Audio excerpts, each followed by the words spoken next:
I don't think, oh, I'm screwed up, I must write a song about that. It doesn't happen like that. It's just a lack of people liking what you do. It's not a secret of anything. It's just doing the best you can and putting everything you've got into it and hoping people will like it. There's no real secret to that. Either people do like it or they don't. As long as people know about it, they have to know that you exist, which is a very important part of, if you're somebody new starting out in pop music, everyone has to know you exist. And once they know you exist and they hear what you have to offer, either they like you or they don't. Hey guys, how's it going? Today we are going to talk about the Rolling Stones' first live album as we do another deep dive into the Rolling Stones London albums catalog. And the album I'm talking about is Got Live If You Want It, which was kind of adapted from the Slim Harpo song Got Love If You Want It. This is not to be confused with the British EP, which was released back in 1964, I believe it was. This was an album that Andrew Loog Oldham had put together. London Records needed a record for the Christmas market. They needed new Rolling Stones product. And the band was still in the studio working on the Between the Buttons album. In Britain, they were putting out the big hits, High Tide and Green Grass, their version of that greatest hits album. So they were all set, but London Records needed something, some Rolling Stones product to capitalize on the successful North American tour that they had undertaken after the Aftermath album. So it was Andrew Loog Oldham's idea originally to have a recorded performance from the Royal Albert Hall in 1966. And if you've seen the video, the promotional film that they made for Have You Seen Your Mother, Baby Standing in the Shadow, that was taken from that performance. However, for whatever reason, that idea got scrapped, and instead they ended up taking 10 recordings from 3 separate concerts, technically 4 separate concerts. Or at least it's believed it could have been 4 separate concerts, but I'll get into that a little bit later, none of which were recorded at the Royal Albert Hall. However, this album was promoted as being a concert live at the Royal Albert Hall, which it is not. And it's not the first deception that we would have pertaining to this album. So there were 10 tracks taken from 3 or 4 separate live performances, and then somebody had the brilliant idea to take 2 leftover studio tracks and overdub crowd noise. Not sure why they thought that was a good idea. They must not have had enough quality recordings to pad out this album without resorting to that cheap gimmick, but nonetheless, they did. And those tracks were I've Been Loving You Too Long, which was an Otis Redding cover, and Fortune Teller. So, what about the rest of the tracks? I can't speak for you, but I happen to think this is pretty decent live album. It's very energetic. If you compare this against the Beatles' Hollywood Bowl performances that we got in the 70s, or even if you've heard bootleg recordings from, that date back to the 1964 and the 1965 Hollywood Bowl concerts, I think these are far and away better recordings. I think they're energetic. I love how they take songs like Under My Thumb and give it an electric workout. There's no marimba. It's just strictly, an electric guitar jam. Sounds very much punk rock. Or a track like Lady Jane performed live is very cool to hear. So I think they do a great job on here. And it's obviously not as great as the second Rolling Stones live album that we would get Your Ya-Ya's out. But in terms of, the times and,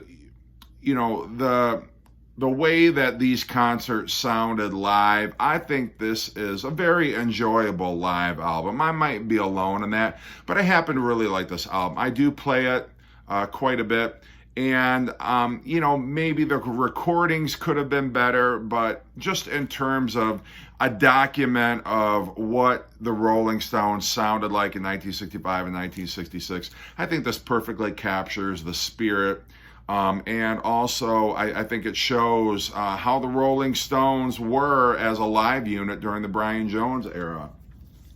It was engineered by Glyn Johns, who, if you watch the Beatles Get Back documentary, you've seen him kind of working alongside the Beatles, particularly during the rooftop session. But he would go on to produce The Who, Who's Next. He would submit a version of the Beatles' Let It Be.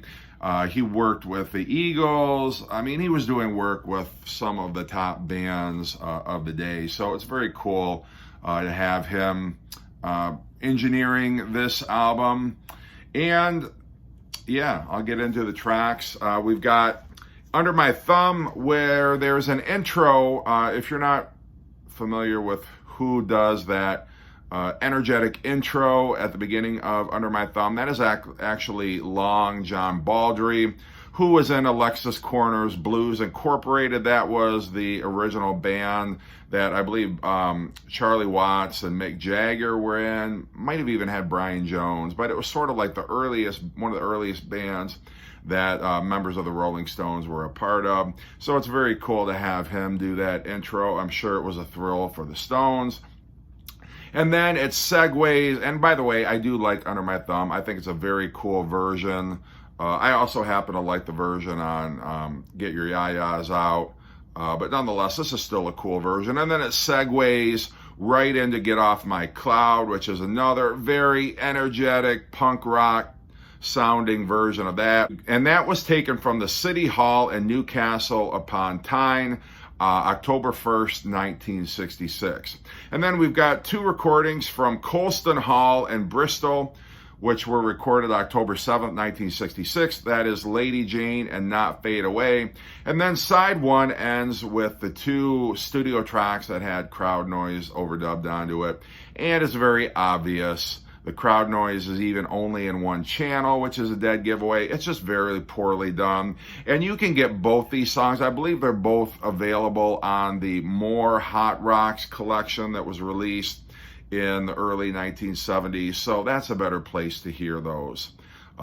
I've Been Loving You Too Long and Fortune Teller, which was a song written by Alan Toussaint, but he did it under the pseudonym Naomi Neville for whatever reason. And it was originally recorded by Benny Spellman in 1962 as a B-side. Now, on side two, it kicks off with The Last Time and 19th Nervous Breakdown, both great versions. Those were also recorded at City Hall in Newcastle upon Tyne, the October 1st, 1966 concert. And then we have two songs which were recorded, and this is where we're not sure whether they were separate performances or whether they were recorded on the same day, but they were recorded on either March 5th or 7th, 1965, so almost over a year from the time this album was released, at either the Regal Theatre in London or the Palace Theatre in Manchester or the Empire Theatre in Liverpool. To this day, they still have not established where those recordings come from. But that is Time's on My Side and I'm All Right, which was a Bo Diddley cover. Then the last two tracks we have were also the Colston Hall in Bristol, the October 7th, 1966 performance. And that is the very electric Have You Seen Your Mother Baby Standing in the Shadow, and a great album closer, I Can't Get No Satisfaction, which is also a great version on here. So yeah, I do like this album. Could it have been better? Maybe, but I'm not complaining. I'd rather we have it than not. That's what the back cover looks like. This is my stereo copy, so it's on the Blue London label. And then I've got the very first CD release on ABKCO.